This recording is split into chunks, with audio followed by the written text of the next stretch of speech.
Con Bellan Giampietro, titolare di Scanopalo, uno dei bagni qua di Boccasette, e vediamo che sta lavorando, work in progress, sta preparando per la stagione.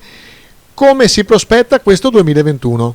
Se è come quella dell'anno scorso, dai, non possiamo lamentarci, anche se con tutte le problematiche che ci sono, dettate dal Covid, così, e naturalmente noi con le nostre distanze, sanificazioni e quant'altro. Insomma, dai, siamo qua, siamo fiduciosi. Adesso poi quest'anno ci sono anche i vaccini e di conseguenza io credo che avremo anche una marcia in più in maniera di accogliere meglio anche i turisti.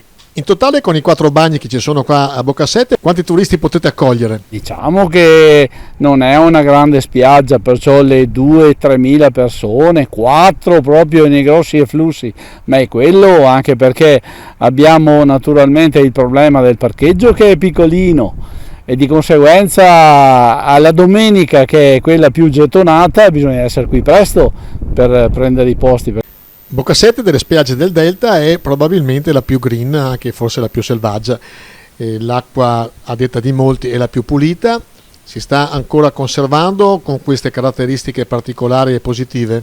Sì, anzi ti dirò che diciamo che in questi ultimi anni qua, grazie alla plastic free, possiamo dire che siamo a un buon livello per quanto riguarda i sedimenti di plastica che naturalmente troviamo sulle spiagge.